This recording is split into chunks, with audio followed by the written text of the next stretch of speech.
Nakaraan po, alam ko, naging series po ni Bishop ang tungkol sa eternal judgment. Sino po mga nandito, mga nakapakinig nun?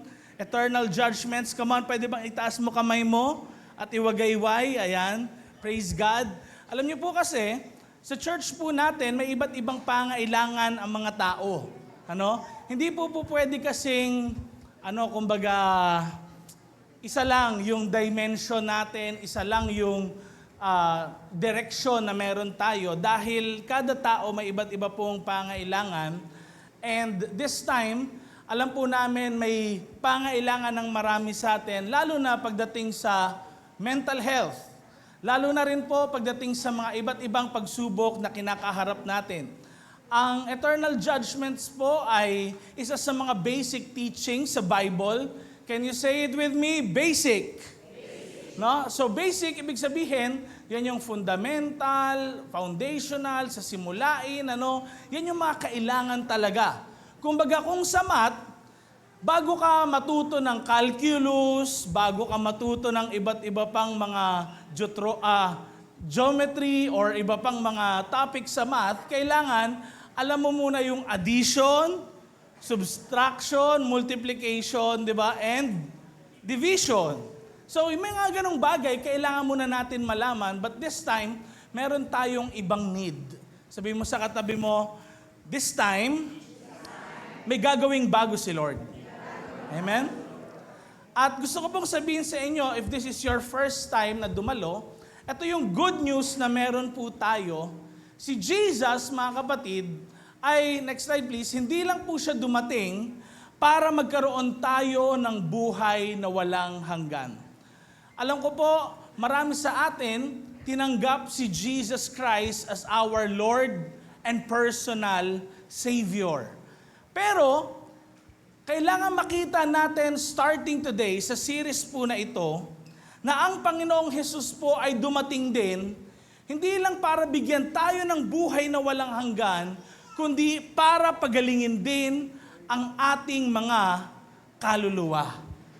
Alam niyo po ba, na merong nasasaktan sa ating buhay, sa ating katawan, na hindi nakikita ng katabi mo. Pwede po, actually, na magkaroon po ng sugat ang isang tao na mahirap gumaling. Naintindihan niyo po ba ako?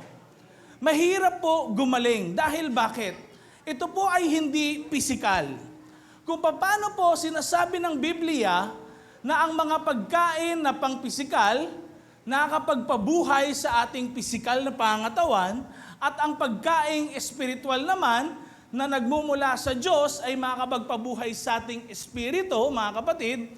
Ganon din naman kung mga bagay na nakakapagpagaling sa pisikal ay nakakapagpagaling sa ating mga pisikal na katawan, ang makakapagpagaling lang sa ating mga kaluluwa ay ang nagbigay ng buhay sa bawat isa sa atin. Walang iba kundi ang ating Panginoong Jesus. Amen? Kaya it's a good news. Isa po itong mabuting balita. At gusto ko pong i-consider ninyo, mga kapatid, ang nangyari rin sa buhay ni David sa Bible. Alam niyo po, isa sa mga siguro marami sa atin nakakabisado, yung Psalm chapter 23. Anong sabi po doon ni David? The Lord is my shepherd.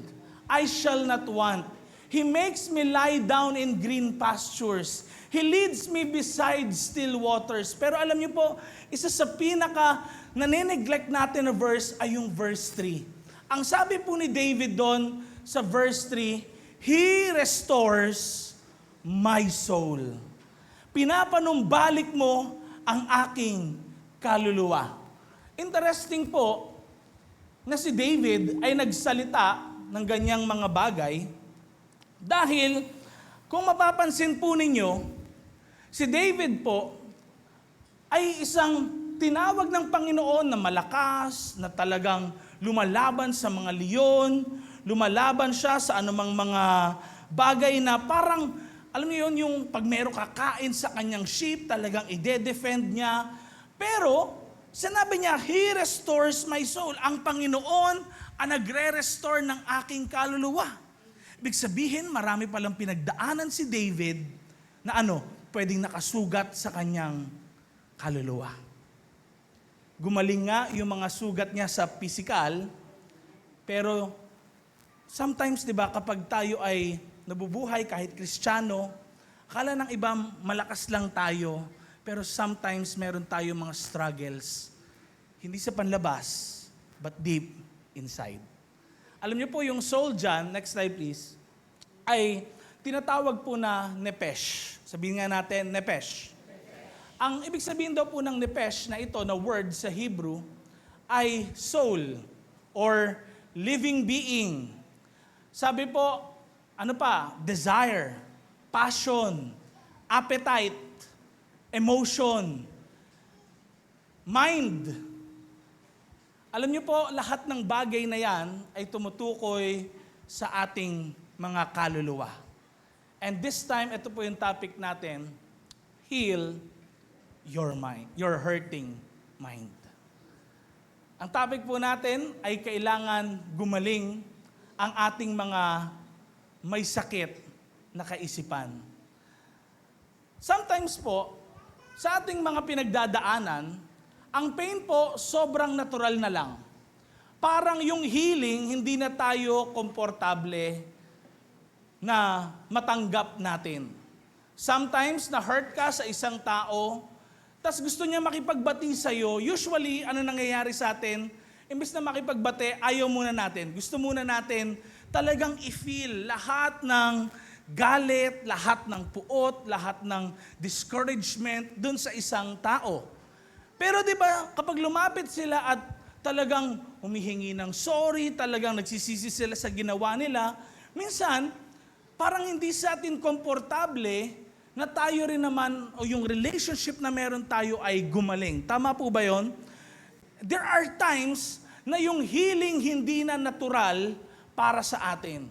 And there is a person in the Bible na kung saan hindi po siya pinangalanan, pero alam niyo po, matagal na po siya na nakakaranas ng sakit at karamdaman.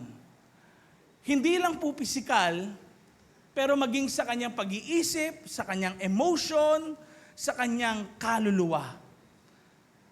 At ito po ay makikita natin sa John chapter 5, verses 1 to 9. Ang lalaki po na ito, walang iba kundi ang paralitiko na malapit po sa pool ng Bethesda or Bethesda. Atin pong basahin ang text natin ngayong umaga sa John chapter 5 verses 1 to 9. Gusto ko po, sabayan niyo po ako sa pagbasa na ito. 1, 2, 3, go. Pagkatapos pumunta si Jesus sa Jerusalem para umattend ng isang pang-piesta ng mga Jews, may isang pool sa Jerusalem na tinatawag na Bethesda. Malapit yon sa sheep gate na may 5 entrance. Nakahiga sa mga entrance ang maraming may sakit, mga bulag, mga pilay, mga paralyzed. Naghihintay silang gumalaw ang tubig kasi may time na may bumababang angel ng Panginoon at pinapagalaw ang tubig. Gumagaling ang may sakit na maunang makapunta sa tubig kahit ano pa ang sakit niya. May isang lalaki doon na 38 years nang may sakit. Verse 6, nakita ni Jesus ang lalaki at alam niyang matagal na itong may sakit. Tinanong ni Jesus ang lalaki, gusto mo bang gumaling? Sumagot ang may sakit, Sir, wala pong magdadala sa akin sa tubig pag gumalaw na to. Papunta pa lang ako, may nauna na sa akin. Verse 8, sinabi ni Jesus, tumayo ka, kunin mo ang higaan mo at lumakad ka. Gumaling agad ang lalaki, kinuha ang higaan niya at naglakad. Araw yun ng Sabat. Now, ito pong 9 verses na binasa natin, makikitaan po natin ng 3 bagay na dapat po daw natin munang maintindihan bago tayo gumaling. Alam niyo po, ito ay principle sa Bible. Pag sinabing principle, ito po ay pangkalahatan. No? Hindi ito nakukulong sa isang sitwasyon lamang. At ito rin po, kailangan maintindihan muna natin, magkaroon tayo ng matinong mindset, mag-agree muna tayo na kaya tayong pagalingin ng Panginoong Jesus. Dahil kung wala tayo ng mindset na ito, hindi po tayo willing, hindi natin magugustuhan na tayo ay gumaling. Una po, na kailangan nating maintindihan, ang pain na nararanasan po natin ay pwede po na maging prison. Ano yung prison? Kulungan. Sino sa inyo nakakita na po ng kulungan? Hindi po ng hayop pa, ng tao. Anyone? No? Anong meron sa kulungan? Merong mga rehas, no? At yung mga tao talagang bihira sila makakain. Hindi sila malaya. Alam niyo po, pagdating sa pain na nararanasan ng bawat isa sa atin, pwede po na maging kulungan ang ating mga buhay, ang ating mga pag-iisip, dahil sa marami pong mga disappointments na nararanasan natin sa ating buhay. Pwede pong namatayan tayo ng mahal sa buhay, pwede pong nagkaroon tayo ng malubhang sakit, pwedeng hindi pa rin tayo gumagaling sa isang bagay na ito, hindi ka pa rin ma-promote kahit ilang taon na, just like this man na ang tagal niya na rin po talagang nakaranas ng hindi magandang bagay. Ang sabi po sa binasa natin kanina, verse 5 ng John chapter 5, may isang lalaki doon na 38 years nang may sakit. Hindi po sinabi na since birth may sakit na siya, no? Pero sinabi 38 years na siyang may sakit. Hindi natin alam kung ano yung age niya, kung kailan siya nagkasakit. Pero isa lang yung malinaw sa Bible, matagal po na panahon na itong taong ito may sakit. Since bata pa si Jesus, 5 years old, 7 years old, nakita niya na siguro tong lalaki na ito sa lugar ng Jerusalem. Imaginin po ninyo, tinanong ni Jesus yung lalaki, gusto mo bang gumaling? Kung sino pong mga may sakit dito ngayon, alam ko po, kung kahit tayo rin, wala mang sakit, may problema naman tayo sa ibang mga bagay, di ba kapag sinabing, gusto nyo bang ma-resolve yung problema ninyo?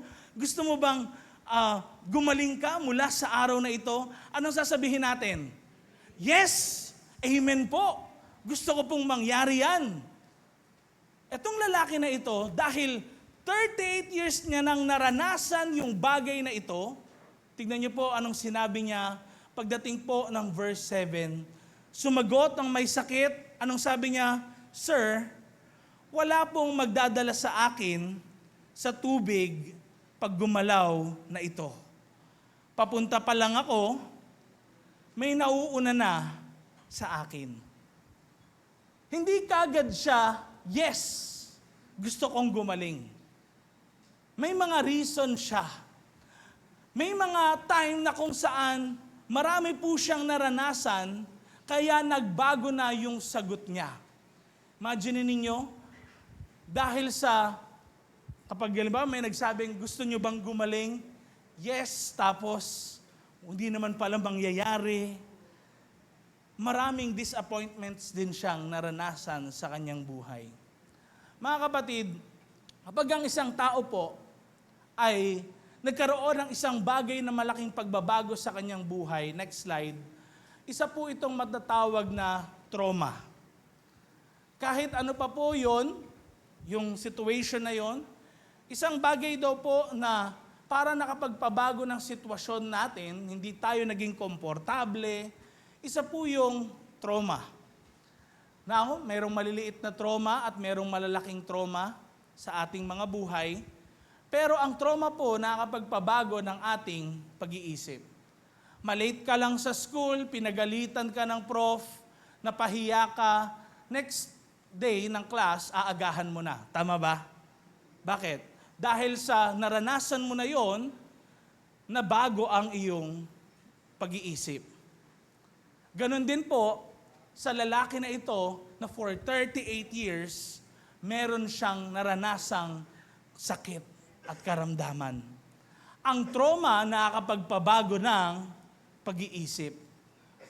Ang rejection din po, mga kapatid, nakakapagpababa rin naman ng confidence. Kung kanina yung trauma, nakakapagpabago ng pag-iisip dahil sa na-betray ka o sa Tagalog, talagang merong mga tao na naging plastic na lang sa'yo. Akala mo totoo pero hindi pala. Akala mo nandyan sila para sa'yo pero hindi pala. Tapos nag-iba na yung pag-iisip mo sa kanila. This time, yung rejection, sinasabi mo nang wala na akong iba. Wala nang ibang pwedeng tumulong sa akin. Alam niyo po, isa sa mga tanong ko nga rin, hindi ba kung may sakit, dapat kasama niya yung mga anak niya, magulang niya, kapatid niya, mahal niya sa buhay? Ang sabi po sa binasa natin kanina, balikan lang natin saglit. Tignan niyo po sa verse 7, ano pong sabi niya? Wala pong magdadala sa akin sa tubig pag gumalaw na to. Sa madaling salita, sinasabi niyang, wala na akong ibang kasama. Wala na akong ibang kilala. Wala akong ibang kaibigan. And yun yung marahil na feel ng marami sa atin. Sa iba't ibang sitwasyon ng ating buhay. Na feel natin, iniwan tayo ng mahal natin sa buhay, sa time na nangailangan tayo. Na feel natin na parang hindi naman nandoon talaga yung mga taong inaasahan natin sa ating buhay pag meron tayong problema. Hindi po naiiba itong lalaki na ito sa storya ng buhay ng bawat isa sa atin. Marami rin siyang discouragement, marami rin siyang disappointments. Marami rin siyang heartbreak. Pero alam niyo po, talagang makikita natin sa story na kung ikukulong natin ang ating sarili sa mga negatibo, sa mga pain na nararanasan natin, pwede po talagang maiba kung yung pamamaraan ng ating pag-iisip. Dati iniisip mo, kaya mong labanan, hanggang sa unting-unti, ikaw na yung inuubos nung sitwasyon. Kaya sometimes nakakapag-post tayo and wala pong masama doon. Pero dito natin makikita, marami pala sa mga tao nakaka-feel talaga ng iba't iba o samot-saring mga bagay na kung saan pwede pong makapagpabago ng kanilang buhay. Hindi sa pabuti, kundi actually madalas sa pasama. Ang rejection sa ating mga buhay, nakakapag-create daw po yan ng insecurity. Nakakapag-create yan ng takot sa ating mga puso. Nag-o-overthink ka. Ay siguro, baka ganito. O kaya po pwede pong magkaroon na tayo ng trust issue sa maraming mga tao. Sometimes dahil sa may mga friends ka na na-reject ka dun sa proposal mo sa kanila, o kaya nagyayaya ka, di ka nila niyaya, di sila sumama sa'yo. Parang ang feeling mo ngayon, parang masakit, deep inside. Pero yun yung part actually na mafe-feel natin dito sa story. Traumas, rejection, at disappointment. Seryoso kayong lahat? Mga kapatid, ang 38 years, sobrang tagal na po niyan. Biruin nyo, ako po ay magta-31. Grabe no, mas matanda pa pala tong lalaki na ito na may daladalang may sakit. Napakahaba po ng taon na yon para mag-expect sa wala. Tingnan nyo po, anong age na po ng mga ilan sa inyo dito? Siguro iba sa atin, nasa 40s na. Iba sa atin, nasa 60s na. Dagdagan nyo po ng 38 years. Anong i-expect mo? Patay na siguro ako nun. Di ba? Itong lalaki na ito, for 38 years, meron siyang sakit. Mga kapatid, kapag ganyan, may mga tao po siguro na hindi na sila mag-e-expect ng ibang mga bagay. Hindi na sila, iba na, yung klase ng pakiramdam nila kapag pinag-uusapan yung blessing, yung paggaling, no? Yung miracle ng Panginoon, parang iba na. Pwedeng nag-worship ka, nagtataas ka ng mga kamay, pero secretly, hindi alam ng mga katabi mo, nag-expect ka na kagad ng disappointment. Na okay, mag-worship ako, tataas akong kamay, pero gando na lang naman eh. Wala naman sigurong miracle mangyayari sa buhay ko. Sometimes, nagpe-pray tayo, nag-expect tayo kay Lord ng answered prayers. Pero dahil sa mga repeated disappointments, di naman sinasagot ni Lord yung prayer mo, ang tagal-tagal bago sagutin. Sometimes yung isipan daw natin, hindi na ngayon naniniwala na merong pwedeng gawin ang Panginoon sa ating mga buhay. Mga kapatid, dyan tayo nagkakamali. At wag po nating iisipin na porket ganito na tayo sa matagal na panahon, ilang buwan na tong bagay na ito na po yung identity natin. Tandaan po natin mga kapatid, ang struggle ng bawat isa sa atin ay hindi natin identity. Hindi ikaw yan, kapatid. Ang pinagdadaanan mo ay parte lang ng buhay mo na kung saan may gagawing himala ang Panginoon. May kausap ba ako ngayong umagang ito? Pangalawa, na kailangan daw nating maintindihan, bago tayo gumaling o magkaroon ng healing sa ating buhay, tandaan niyo po na merong pakialam ang Diyos sa buhay natin. Naulit ko po, may pakialam ang Diyos sa buhay natin. Sa John chapter 5 verses 1 to 9, una muna, yung verses 1 and 2, ano pong sabi dito? Ano pong meron at that time sa lugar ng Jerusalem? Pagkatapos, anong sabi? Pumunta si Jesus sa Jerusalem. Para ano daw?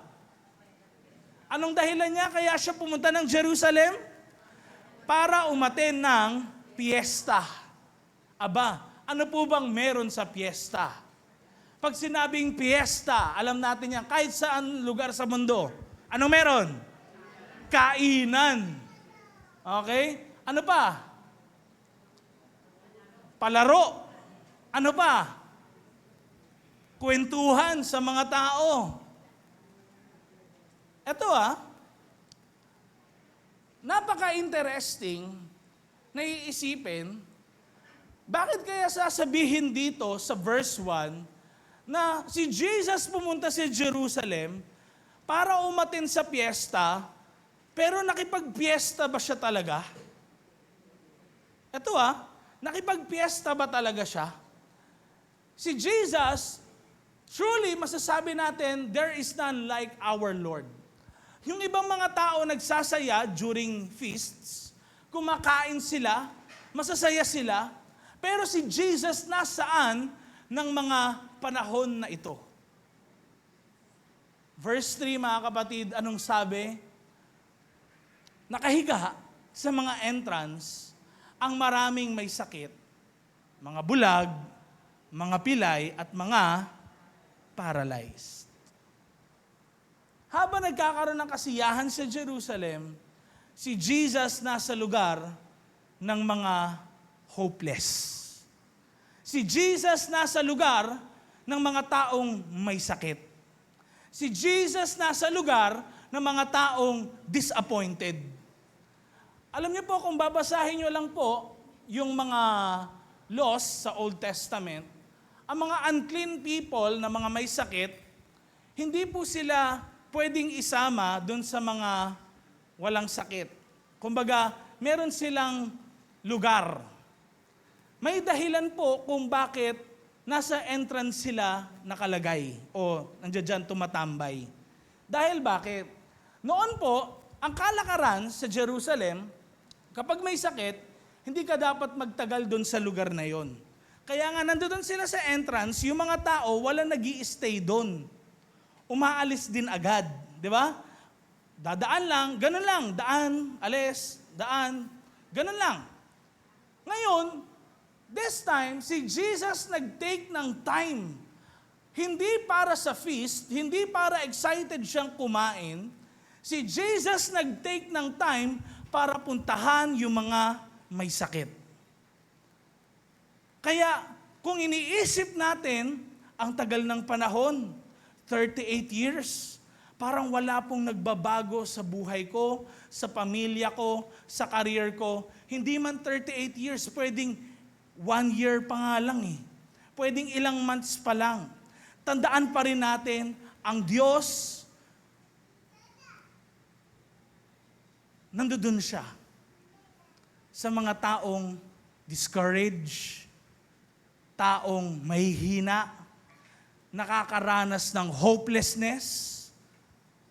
Huwag mong isipin na hindi mo kasama ang Diyos kasi nandyan lang siya sa tabi mo. Amen?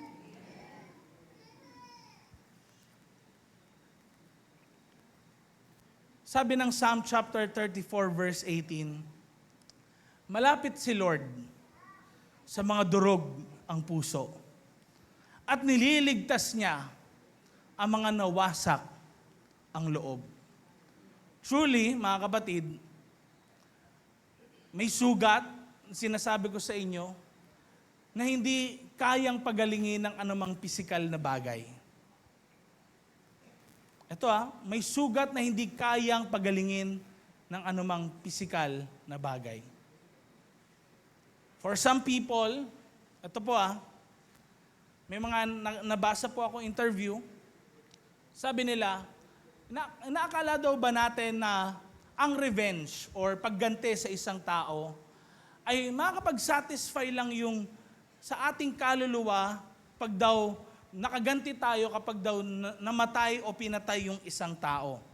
Doon po sa isang article na nabasa ko, ang sabi nila, meron daw silang 30 participants doon na kung saan meron silang cases sa kanilang buhay na gumanti sila doon sa mga taong gumawa ng di maganda sa kanilang family at pinatay daw nitong mga 30 tao na ito.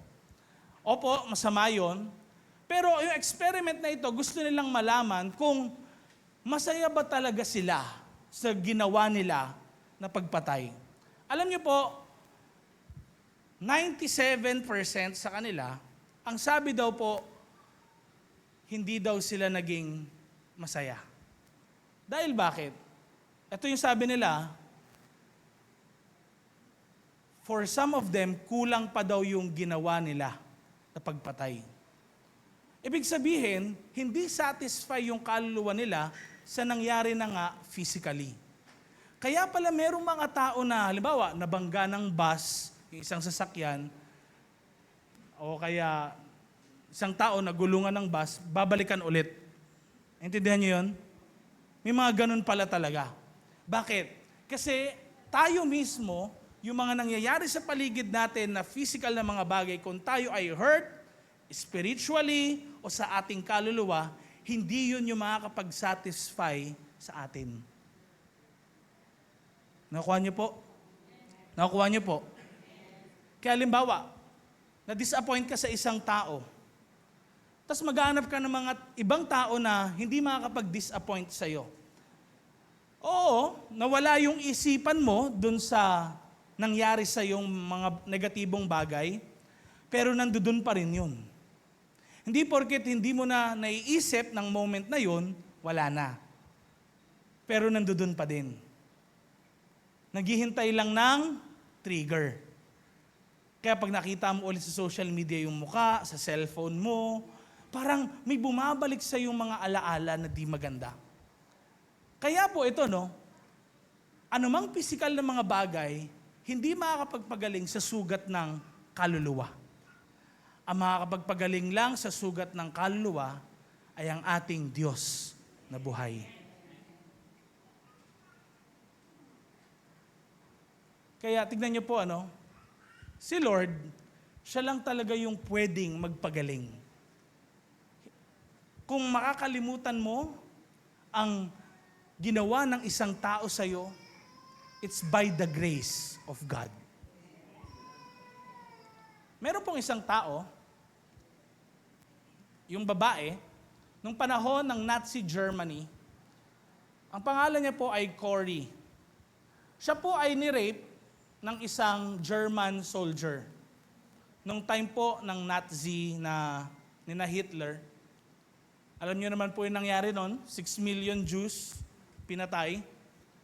Pero may nabuhay, isa doon, si Corrie, na kung saan siya po ay rape victim. Siya po ay naging pastor, tong babae na ito, at nag-testify sa church. Tinestify niya kung paano siya nakasurvive dun sa anong yon. At alam niyo po, sabi niya dun sa testimony niya, yung nang rape sa akin, pag nakita ko siya, patatawarin ko siya. Sabi niya sa testimony niya. And napaka-interesting po na tiyempo nung time na yon, nasa likod pala, yung dating Nazi soldier na nang rape sa kanya. After niya mag-testify, nakita niya, umiyak sa kanya yung lalaki, humingi ng sorry. Alam niyo po, sabi niya, maluwag yung loob ko sa'yo. Pinapatawad kita. Imagine tayo po, kung ako yon, honestly, mahirap sa una. Pero later on, I know I can. Because God is my healer. Amen? Now, ano pong sabi? One of the greatest lies sa panahon daw po natin ngayon ay ganito, Kung mahal na mahal daw natin si God, hindi na daw tayo magkakaroon ng struggle sa ating pag-iisip. Pag sinabi pong struggle mentally, tinutukoy ko po dyan, hindi po yung nasiraan ka ng bait. Okay? Hindi po yun. Or yung nabaliw. Hindi po. Ang tinutukoy ko po dyan ay yung mga nakakaranas po ng depression sa kanilang buhay. Pag sinabing depression, dahil sa mga negatibong nangyari noon sa iyo, nalulungkot ka ng sobra. Bawa, kahapon may nangyaring di maganda. Sobrang kalungkutan yung meron ka. Pwedeng iyak ka ng iyak, di ka makatulog, di ka makakain, yun lang yung naiisip mo lagi. Tapos, eto naman, another mental health struggle daw po ay yung anxiety. Pag sinabing anxiety, natatakot ka sa mga mangyayari sa future. Pwedeng ayaw mo lumabas ng bahay kasi nakaka-feel ka na kapag lumabas ka, baka may negatibong mangyari sa iyong buhay. No? O kaya kasama rin dyan, overthinking na malala talaga. Now, hindi po ibig sabihin, nagbabasa tayo ng Bible lagi, nagpe-pray, parang excuse ka na sa mental health struggles. Sino kaya dito yung mga, halimbawa, talagang may pinagdadaanan ka sa iyong buhay, ang encouragement sa iyo ng another believer ganito, pag-pray mo lang yan. O kaya, baka di ka kasi nagpe-pray, kaya ganyan. O kaya, baka kulang ka sa faith. Hindi po tama yung mga bagay na yon. Next slide please. Bakit po mali yan? Yang lie na yan na kapag sobrang mahal mo si God, hindi ka na nag-struggle mentally. I believe one of the most revered man na mga prophet sa Bible ay si Elijah. Pero alam niyo po, pag binasa niyo yung buhay niya, Book of 1 Kings, magugulat kayo, 1 Kings chapter 19 verse 4. Anong sabi niya? Lord, kunin mo na ako, patayin mo na ako. Gusto ko nang mamatay. Marami po nagsasabi ng mga Bible scholars, yung pagkaka-phrase daw ni Elijah ng ganon, is actually dahil wala namang word noon about suicide, ganon daw po yung phrase niya. Yung pagkaka-build ng mga salita. Imagine niyo, ginagamit ni God, nagpapababa ng apoy mula sa langit. Talagang pag hinampas niya yung coat niya doon sa River Jordan, nahati yung river, nakakadaan siya doon. Pero gusto niya nang mamatay. Next slide. Sino pa? Si David. Nag-struggle naman siya sa hopelessness. Parang wala na siyang pag-asa. Alam niyo po ba, si David, nung siya ay 17 years old, siya ay inanoint bilang King of Israel. Pero, hindi pa po siya hari agad kapag inanoint siya. Naghintay pa po siya ng 13 years. Ilang taon? 13 years. Bago siya ay maging hari ng Israel. Pero sa 13 years na yon, 9 years po siyang namuhay.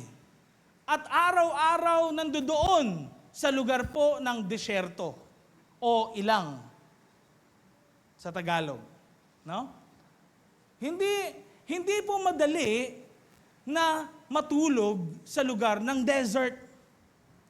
Imagine niyo kapag umihip yung hangin, na ba natutulog ka, yung ang tawag dyan, buhangin, makakain mo na. May isang beses na atin na kami ni Bishop na kasal. Di ba, Paps? Beach wedding yon. Ang ganda nung una, ganda ng setup, ganyan. Hindi namin talaga inaasahan. Sa beach yun umihip ng malakas yung hangin. Natangay talaga, pati yung upuan, lahat. Tapos si Bishop, habang siya nagmi-minister, meron na siyang buhangin sa ulo, sa bibig, ganyan, lahat. Hindi madali, lalo na kung ikaw naman ay nasa desert. Tubig sa kakakain. Pagkain mo, limitado lang. Imagine, sini-chase ka, inahabol ka ng father-in-law mo. Yung asawa mo, pinakasal niya sa iba. Yan yung buhay ni David, So, ano nang mangyayari sa kanya? Akala ko ba inanoint ako as King of Israel? Huwag na tayo magtaka kung bakit din binanggit niya sa Psalm chapter 23 verse 3 na ano yon? He restores my soul. Bakit? Kasi tayo lahat nadadapa, nasusugatan. Hindi naman tayo almighty. Hindi naman tayo all-powerful. Sino ba yung almighty and all-powerful? Si God. Amen? And imagine, ito pa nangyari.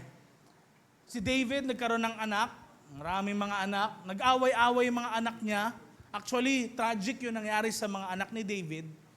Nagpatayan sila. At isa na doon, yung anak niyang si Absalom, alam niyo po, grabe. Binastos yung mga asawa rin ni David. In broad daylight, kita ng lahat ng mga tao sa Israel. Napahiya si David, 70% ng mga Israelites kampi kay Absalom. Si David kailangan tumakas dun sa kanyang kaharian. Dumaan siya sa Hinnom Valley, in which, pagdating ng verse 4 ng Psalm chapter 23, ang sabi doon, even though I walk in the valley of the shadow of death. Yun po yung Hinnom Valley, ang ibig sabihin ng Hinnom, darkest black. So, anong ibig sabihin nito para sa atin? Even the people na sinasabi na sa Bible, man after God's own heart, meron din talaga nararanasan na struggle sa kanilang mga buhay. Next slide, please. Ano pa yon? Si Jeremiah. Si Jeremiah po, many scholars sinasabi na siya yung weeping prophet. Iyak kasi siya ng iyak. Iniisip natin, di ba kapag pastor, pag propeta, kapag merong kang posisyon, dapat ikaw yung malakas. Nakikita ng mga tao na lagi kang masaya kahit malungkot na ang lahat. Yun yung expectation ng marami sa atin, tama ba? Pero ito si Jeremiah iba. He was always crying. Umiiyak siya dahil bakit? Naawa talaga siya sa nangyayari sa kanyang bayan. Yung mga families na dati magkaka-close, naghihiwalay, kasi bakit? Dinadakip po, dinadala sa lugar ng Babylon, yung iba sa Assyria, no? Nagkakawatak-watak talaga. At ang daming mga namamatay, ang daming mga nagiging alipin. Hindi na tulad ng dati ang bayan ng Panginoon nung time ni Jeremiah. Wasak yung temple, wasak din yung Jerusalem at that time. Wala rin yung walls. Iyak siya ng iyak. Next slide. And even si Apostle Paul, mga kapatid, nagsasabi siya sa 1 Corinthians tungkol sa mga matitinding pressure na nararanasan niya sa kanyang ministry. Pressured siya, hindi lang po sa ministry, but actually sa kanyang sariling buhay. Meron pong mga soldiers na nanumpa for 40 days and 40 nights, hindi sila kakain hanggat hindi nila napapatay si Apostle Paul. Sino sa inyo? Kung kayo siguro si Bato, na grabe, siya kukulong. Ito si Paul, papatayin talaga. Imagine ninyo, ang hirap din makatulog at that time. Mga kapatid, katulad sa story, tinatanong tayo ng Panginoon. I believe, ang verse 6 sa John chapter 5, hindi lang kinakausap ni Jesus yung lalaking paralitiko, pero kinakausap din ni Jesus ang bawat isa sa atin. Kung nandito si Jesus ngayon, may Sunday service celebration, I believe, dun siya pupunta sa mga taong nakakaranas ng hopelessness. Mga nakakaranas ng iba't ibang pagsubok sa kanilang mga buhay. Yung parang feeling nila, wala na, gumuguho na mundo nila. At anong tanong niya? Gusto mo bang gumaling? Tanong yung mga katabi mo, gusto mo bang gumaling? Ano sabi nila?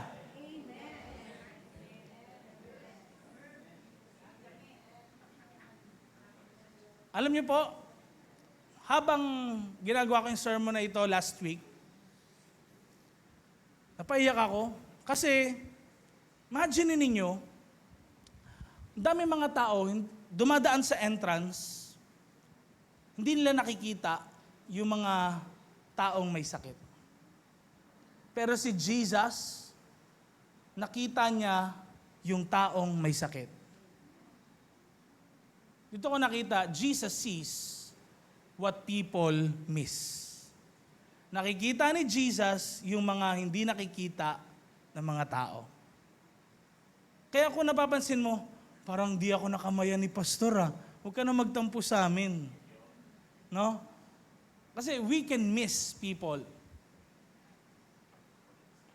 Pero Jesus, hindi niya mamimiss ang kahit sino man sa atin. Amen? Last but not, hindi pa pala. Isaiah chapter 26 verse 3. Last verse for this point. Basahin natin sabay-sabay. Pinoprotect mo, Lord, binibigyan ng lubos na kapayapaan ang taong may isip na di pabago-bago. Kasi nagtitiwala siya sa iyo. So, tingnan nyo, tanggalin nyo lang dyan yung di pa bago-bago. Ano mangyayari? Nagpo-protect si God, nagbibigay ng kapayapaan, ang taong may isip na nagtitiwala sa Diyos. Nakuha natin? So, kung yung isipan natin, more nagtitiwala sa parents mo, anak mo, sa connections mo, sa trabaho mo, sa sarili mong skills, talents, may hirapan ka to cope up, lalo na sa mga mental health struggles natin. Ang sabi, magtiwala sa Panginoon. Bakit? Kasi nandyan lang din siya sa tabi natin. Hindi tayo iniwan ng Panginoon. Point number 3, last but not the least, mga kapatid. Ang kagalingan po ay nagsisimula sa pagbabago. Ulit ko po, ang kagalingan ay nagsisimula sa pagbabago. Anong pagbabago ito? Pagbabago po ito ng ating kaisipan. Alam ko po, kahit merong mga thoughts na pumapasok sa ating isipan, napaka-interesting ng mind natin.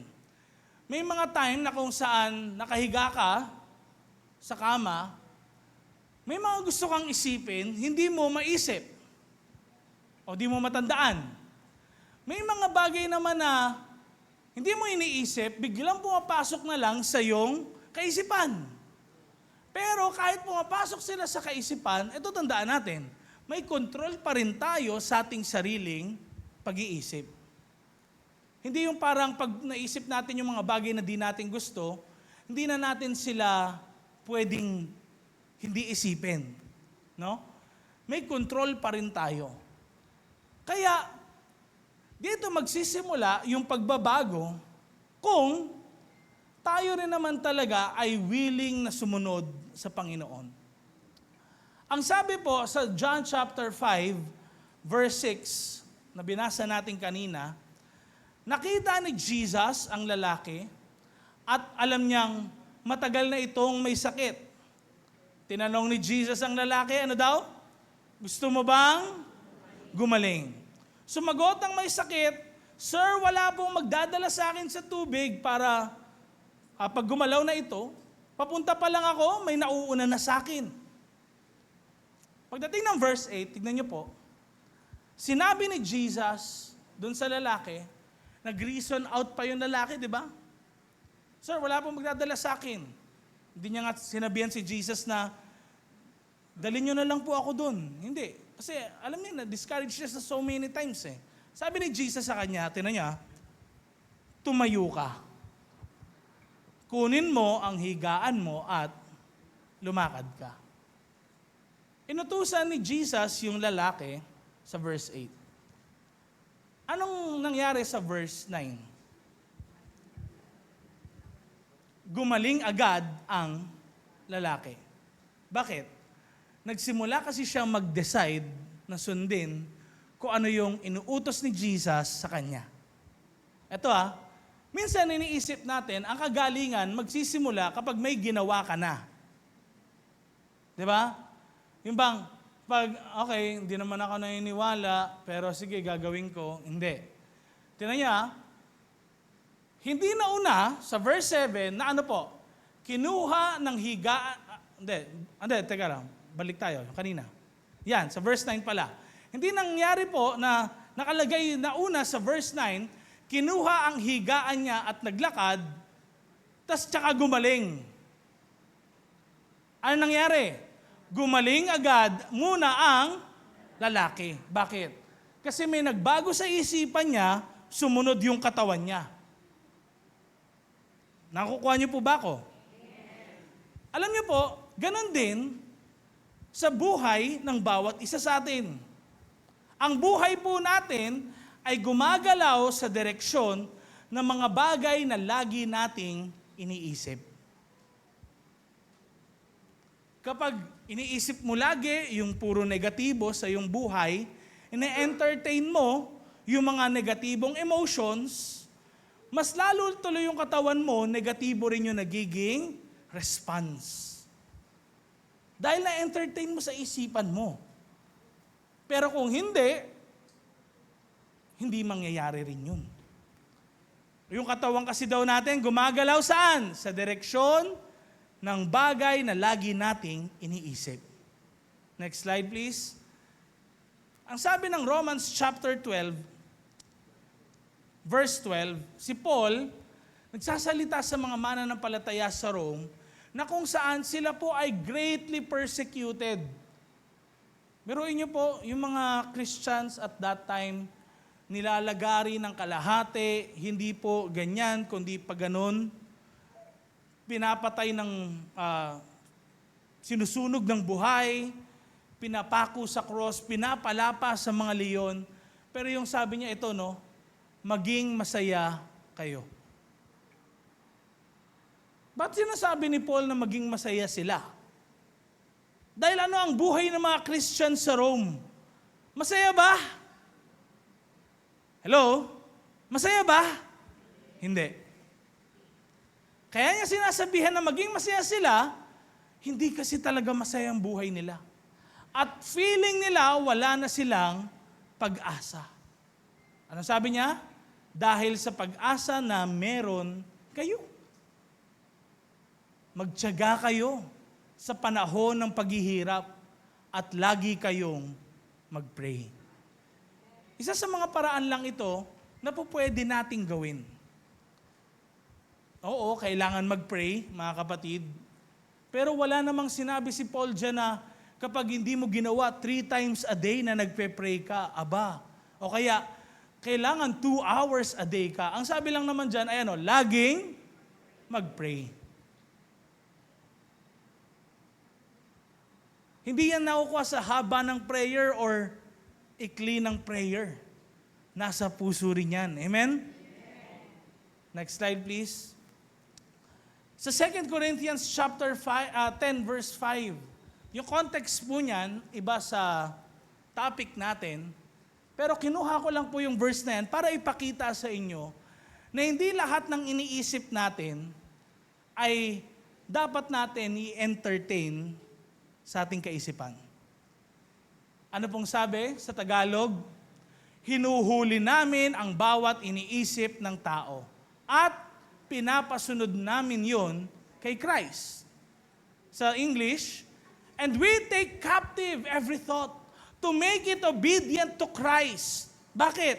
Kasi hindi lahat ng iniisip natin makakatulong sa atin. Hindi lahat ng iniisip natin maka-Diyos. Hindi lahat ng iniisip natin ay talagang makakapagpalakas sa atin. Amen? Kaya, next slide, kapag po ang kaisipan hindi nagbago, yung lumang patterns na meron tayo, kokontrolin nito yung buhay natin.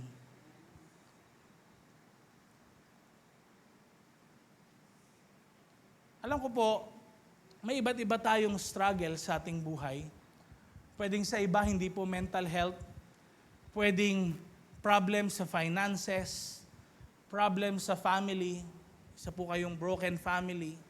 May mga sama kayo ng loob sa mga pwedeng past relationships naman ninyo.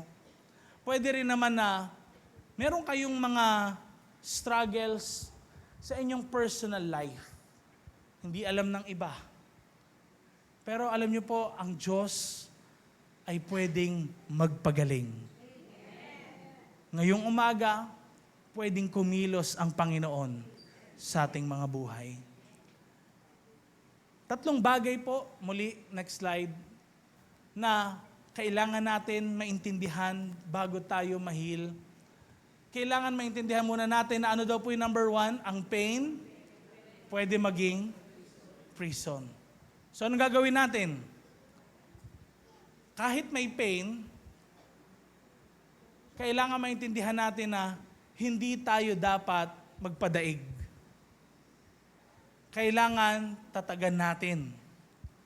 Magtiyaga tayo by God's grace. Ano pa? May pakialam ang Diyos sa buhay mo. Ibig sabihin, may pag-asa lagi.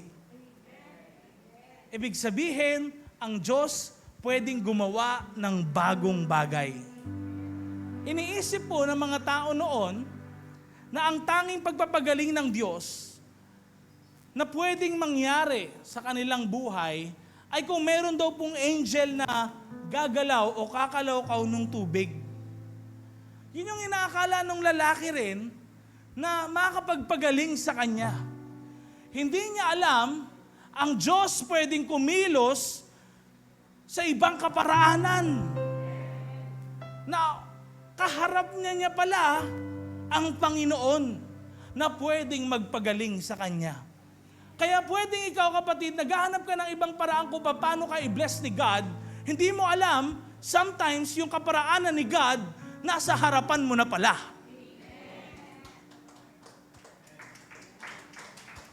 Dahil bakit? May pakialam ang Diyos sa'yo. Amen? Panghuli, ano yan? Ang kagalingan ay nagsisimula sa pagbabago. Kailangan magbago ang ating isipan simula ngayon. Kung iniisip mong wala nang mangyayari, hindi, may mangyayari. Kung iniisip mong ganun pa rin, hindi, merong bagong mangyayari. Amen? May bagong pagkilos ang Panginoon. Kung naisip mo na parang nakaka-discourage, parang ginawa na natin yan noon, wala naman nangyari. Hindi. Ngayon, may gagawin na bago at may bagong gagawin si God sa buhay natin. Tayo lahat ay tumayo at basahin po natin ang ating learnings ngayon.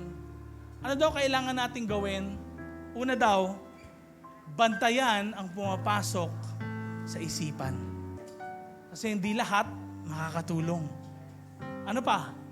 Tigilan na natin yung pag-agree sa mga kasinungalingan. Yung sasabihin na, di ka gagaling. O kaya, wala na, di na maayos yung pamilya mo. Wala na, hanggang ganyan ka na lang. Huwag natin paniwalaan yun. Ano pa? Mag-spend ka ng time with God daily.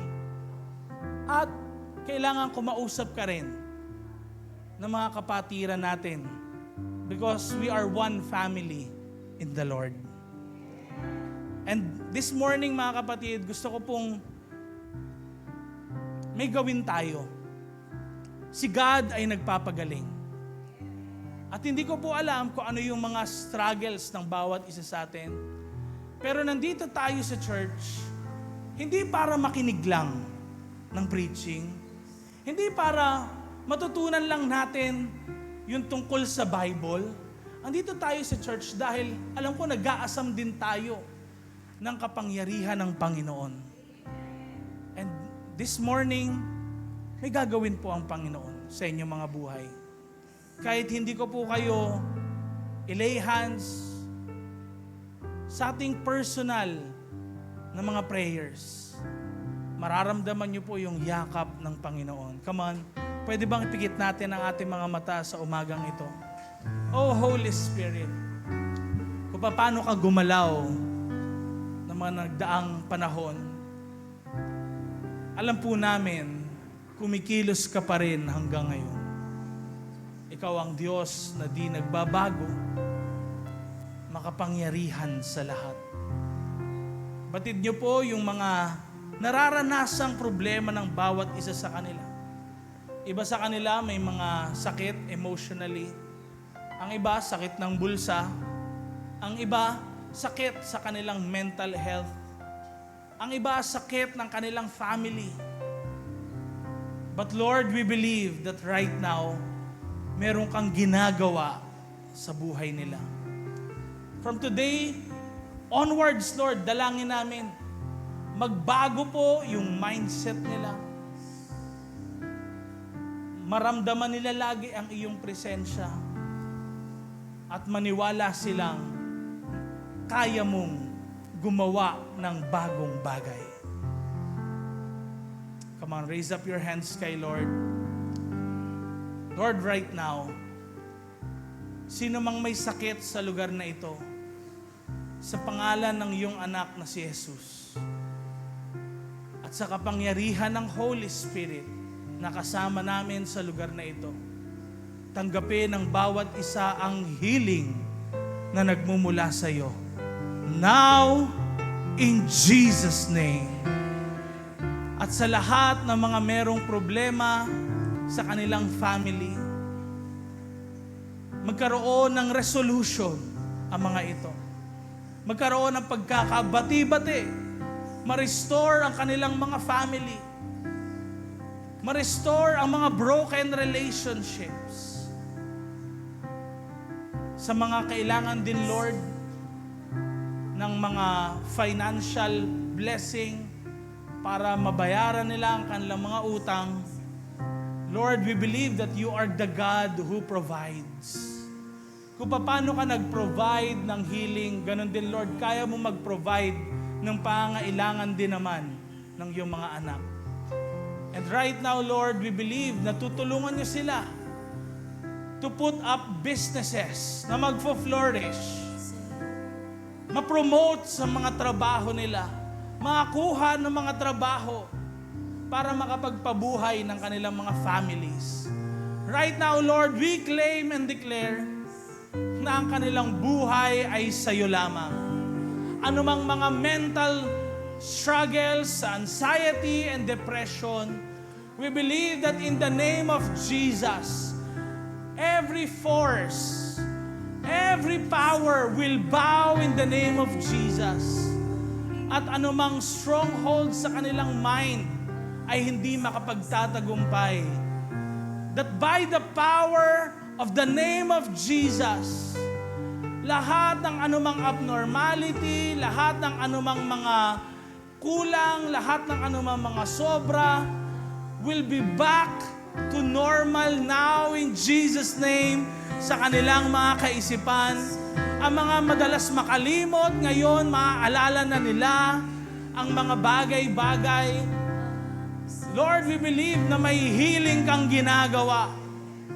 Anumang mga abnormalities dun sa mga nerves sa kanilang brain, right now, back to normal now in Jesus' name. At sa kanila rin ng mga buhay, Lord, we believe, meron silang mga hurts, wounds sa kanilang kaluluwa. Lord, kayo lang yung makakapagpagaling nito. Kayo ang aming healer, miracle worker.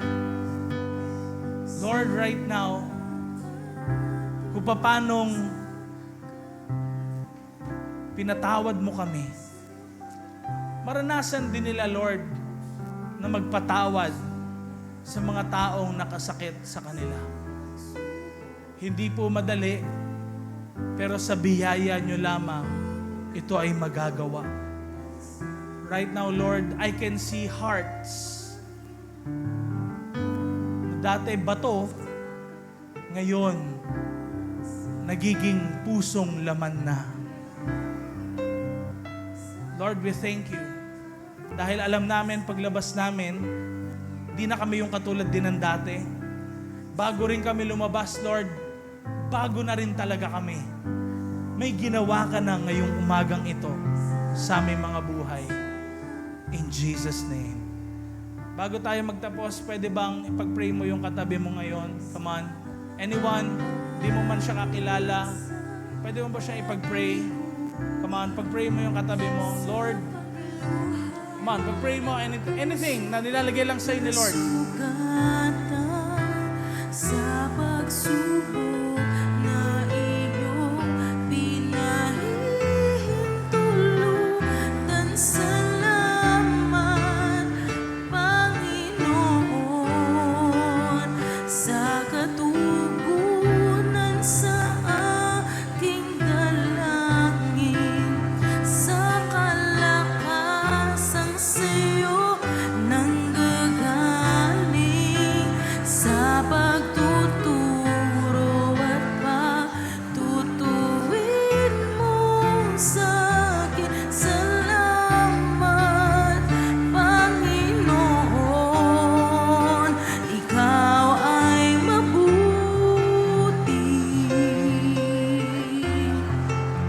ikaw ay tapat,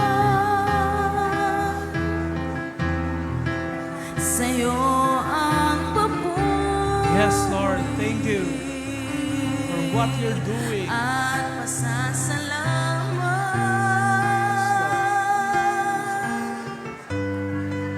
ikaw ay mabuti, ikaw ay tapat, sa'yo ang papuri at pasasalamat.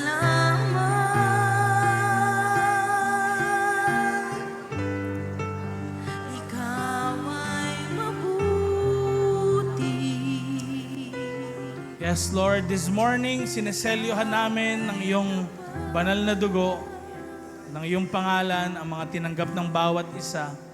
We believe, Lord, may nangyari ngayong umagang ito. Lord, kayo po yung magpala sa kanilang mga buhay. Alam namin, Lord, may iba't ibang needs ang bawat isa sa amin. At pinuno mo kami ngayong umagang ito. Tulungan niyo po kami, Lord, na may share namin ito sa mga kapitbahay namin, members ng aming family. At ganun din, Lord, nawa po mag-umapaw sa aming puso ang iyong mensahe. In Jesus' name. Lahat tayo magsabi ng Amen. And welcome po natin